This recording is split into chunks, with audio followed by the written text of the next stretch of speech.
Hello guys, আমি পূজা। তোমরা কেমন আছো? আমি তো ভালোই আছি।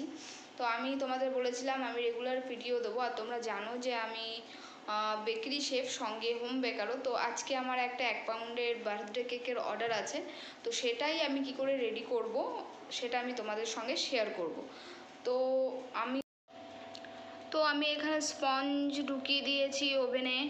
স্পঞ্জটা হোক, আমি নেক্সট ভিডিওতে দেখাবো আমি কি করে স্পঞ্জ রেডি করি। আর আমার পুরো প্রসেসটাই এগলেস হয়।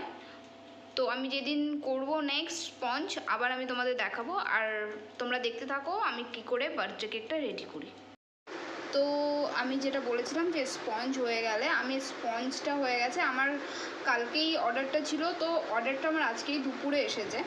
কালকেই আমাকে ডেলিভারি দিতে হবে। তো এটাকে আমি ফ্রিজে রেখে ঠান্ডা করেছি, কিন্তু সবসময় ফিফো মেনটেন করতে হয়। আমি পরবর্তী ভিডিওগুলোতে বলবো এইসব জিনিসগুলো কি। তো ফিফো মেনটেন করতে হয় যে জিনিসটা ঠান্ডা, বাইরেই ঠান্ডা করে তারপর ফ্রিজে ঢোকানোর চেষ্টা করতে হয়, তাহলে আরও লংজিভিটি ভালো থাকে। তো এটাকে আমি এখন ডিমোল্ড করব। দেখো কত ইজিলি এটা খুলে গেল, দেখেছো? জাস্ট দুটো মারতেই। আমি তোমাদের পরে ভিডিও দেবো কী করে আমি, আর তুমি দেখো জাস্ট স্পঞ্জটা দেখো,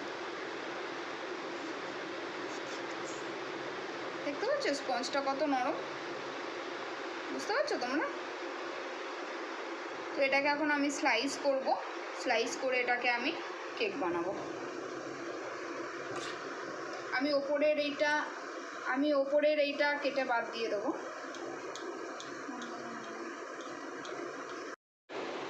তো এই যে আমরা স্লাইস করে নিয়েছি, আমি যেহেতু বললাম যে স্লাইস করে নেবো, স্লাইস করে নিয়েছি। এবার এটাকে আমি কেক বানাবো কি করে আমি দেখাবো। উপরে কিছু করব না। এখন আমরা এটাকে, আমার লেয়ারিং হয়ে গেছে, এখন আমি এটাকে ক্রিমিং করব।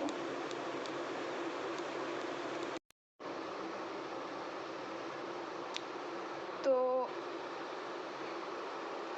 দেখতেই পাচ্ছ কেকটা আমি রেডি করে ফেলেছি।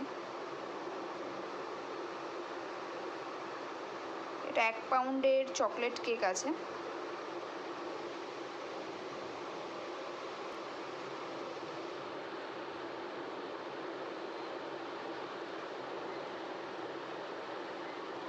তো তোমরা আমাকে ফলো করতে থাকো, এরকম কেকের ভিডিও আমি আরও পোস্ট করব।